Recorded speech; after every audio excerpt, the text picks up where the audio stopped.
Hey everyone, in today's video we're going to be talking about finding the sum of a finite geometric sequence. So first of all, let's recap what a geometric sequence is. So a geometric sequence is any sequence of numbers that increase by a certain multiple. So we're going to have the number 2, and if we multiply by the number 2, you'll get 4. And if you keep on continuing that, you will get a geometric sequence. So you're just multiplying each number by 2, and that's your constant ratio. So each number is changing by a constant ratio. So that's what a geometric sequence is, and this is going to go on forever. So what is a finite geometric sequence? So a finite geometric sequence is, as you can tell, this sequence goes on forever. As we keep on multiplying 2 to 16, 2 to 32, and then so on, our sequence is going to go on forever. But if we want to find the sum of a certain set of numbers within the geometric sequence, then that's a finite geometric sequence. So let's also recap that this is the first term of a sequence, this is the second term, this is the third term, and this is the fourth term. So as you can tell, even though the number is 2, it's still the first term because it's the first number in our sequence. So what we're going to do by finding the sum of a finite geometric sequence is, let's say we want to find the sum of the first 4 terms. So we want to find the sum of the first 4 terms, and that's when we would use this formula.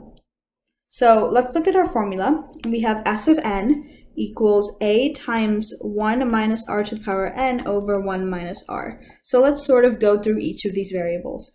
S of n is sort of your indicator. S represents sum, and n is the term that you want to find. So if you want to find the sum of the first 15 terms, it would be like S15. So n is the number of terms.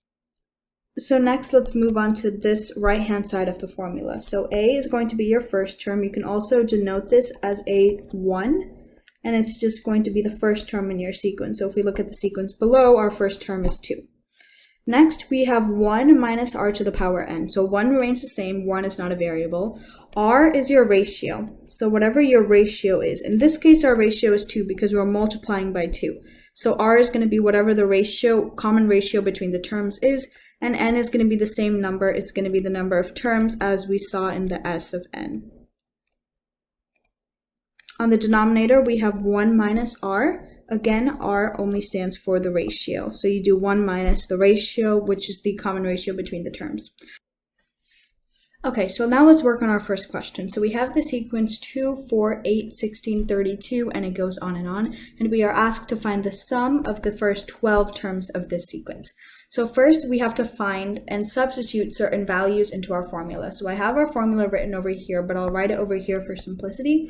So S of n equals a of 1 times 1 minus r to the power n over 1 minus r.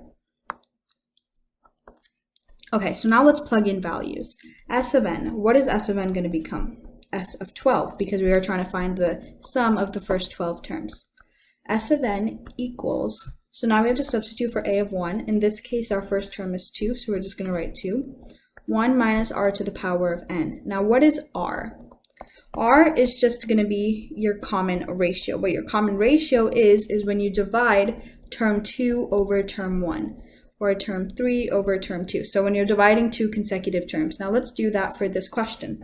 Let's divide this term and this term. So let's divide 32 over 16. They're 2 consecutive terms, so we are allowed to divide them. If we divide that, we get 2. That's the common number that we're multiplying onto each and every single term. So that is our ratio. So that is what r is equal to. So it's 1 minus 2 to the power of n. What is n? Since we're trying to find the sum of the first 12 terms, it's 12. Over 1 minus 2, because r is just going to be 2, just like we said before. So now we're going to solve this. If we simplify this, we get S of 12 equals negative 1 on the bottom, and then 2 times 1 minus 2 to the power of 12. So it's going to be 1 minus 2 to the power of 12 is 4096, so 4096.